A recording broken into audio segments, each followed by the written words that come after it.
Welcome to Michigan Urban Legends. Please stick around to the end because I saved the best story for last. Melon heads. Small, bulbous-headed creatures with a hankering for violence. There are multiple stories telling us about the melon heads of Sugatuck.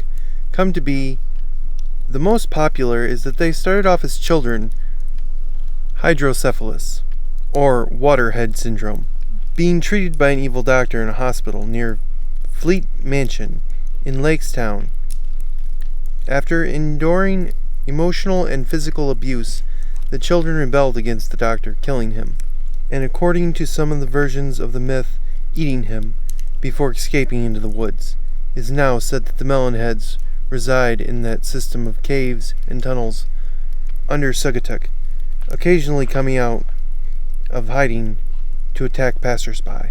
While the true origins of the melonheads is most likely has a much more mundane origin, walkers may want to stay suspicious of every twig snap and leaf rustle that they hear while walking the trails of southwest Michigan. The Paulding Light. A light shines in Paulding, a town in a sleepy hollow on the west edge of the Upper Peninsula. Heavy woods surround the area, and a stretch of northbound old US 45 ends abruptly at a sign from the U.S. Forestry Service. This is the location from which the famous Paulding Light can be observed. It reads, "The legend explains its presence of the railroad brakeman, a ghost destined to remain forever at the site of his untimely death. Power lines and service roads cut straight through the trees, as far back as the hills will let you see. And it's in this clearing that sightings of the Paulding Lights has happened almost nightly since 1966. Some explain this light with different ghost stories, while others say it's swamp gas or car headlights. Until you see it for yourself, there's no way to be sure." The Dog Man. One of the most popular urban legends in Michigan involves a tall, dog-like creature with piercing eyes and a scream howl. Neither a werewolf nor a Bigfoot. Instead, you'll find the Dog Man roaming in the northern woods of the Lower Peninsula. Steve Cook, a DJ at Travis City radio station, claims that he started the myth when he made up a song about Dogman titled The Legend as an April Fool's joke in 1987. Cook clearly underestimated the legend as people started calling in with their own stories and encounters. One man had an incident with the beast in 1938 when he was approached by a pack of dogs. Several scattered when he fired his rifle into the air, but one simply stood up tall and glared at him before sprinting away.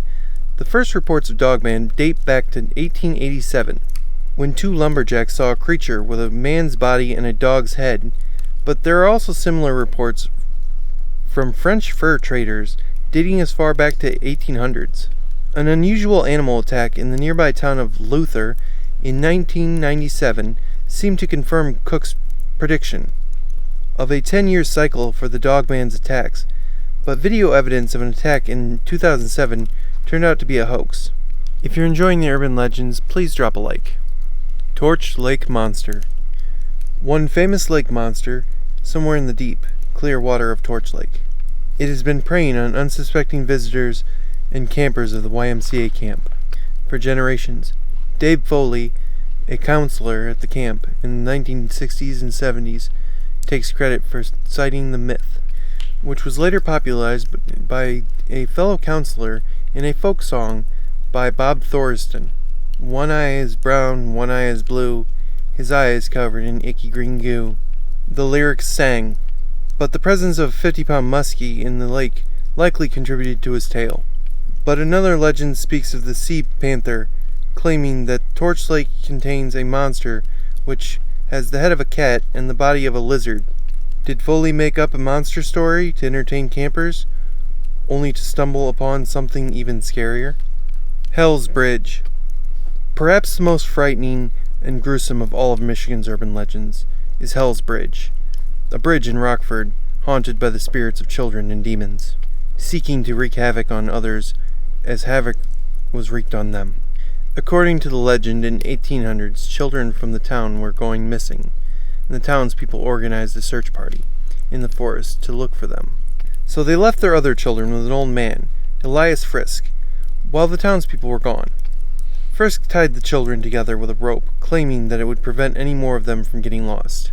But then he led them into a forest.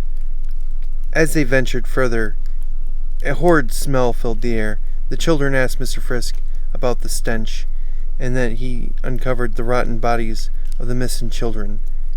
As the children screamed, he killed them one by one, and dumped their bodies into the Rogue River. It didn't take the townspeople long to realize that Frisk and the other children were missing. When they found Frisk, he was covered in blood, and repeating, "The devil made me do it." The townspeople hung him off the nearby bridge, with the rope that he had used to tie the children together. When the river swelled, it snapped the rope and whisked Frisk's body away.